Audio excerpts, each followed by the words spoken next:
Livre des Proverbes, chapitre 25. Voici encore des proverbes de Salomon recueillis par les gens d'Ézéchias, roi de Juda. La gloire de Dieu, c'est de cacher les choses. La gloire des rois, c'est de sonder les choses. Les cieux dans leur hauteur, la terre dans sa profondeur, et le cœur des rois sont impénétrables.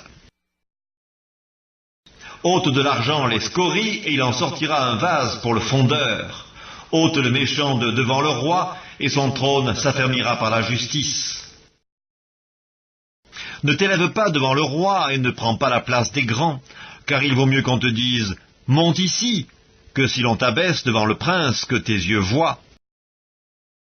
Ne te hâte pas d'entrer en contestation, de peur qu'à la fin tu ne saches que faire, lorsque ton prochain t'aura outragé. Défends ta cause contre ton prochain, mais ne révèle pas le secret d'un autre, de peur qu'en l'apprenant, il ne te couvre de honte, et que ta mauvaise renommée ne s'efface pas. Comme des pommes d'or sur des ciselures d'argent, ainsi est une parole dite à propos. Comme un anneau d'or et une parure d'or fin, ainsi pour une oreille docile est le sage qui réprimande. Comme la fraîcheur de la neige au temps de la moisson, ainsi est un messager fidèle. Pour celui qui l'envoie, il restaure l'âme de son maître. Comme des nuages et du vent sans pluie, ainsi est un homme se glorifiant à tort de ses libéralités.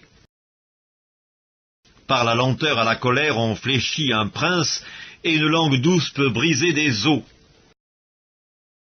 Si tu trouves du miel, n'en mange que ce qui te suffit, de peur que tu n'en sois rassasié et que tu ne le vomisses. Mets rarement le pied dans la maison de ton prochain, de peur qu'il ne soit rassasié de toi et qu'il ne te haïsse.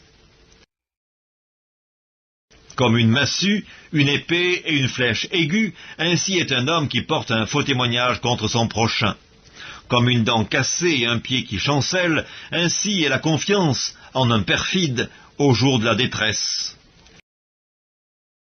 Ôter son vêtement dans un jour froid, répandre du vinaigre sur du nitre, c'est dire des chansons à un cœur attristé. Si ton ennemi a faim, donne-lui du pain à manger. S'il a soif, donne-lui de l'eau à boire, car ce sont des charbons ardents que tu amasses sur sa tête, et l'Éternel te récompensera. Le vent du nord enfante la pluie, et la langue mystérieuse un visage irrité.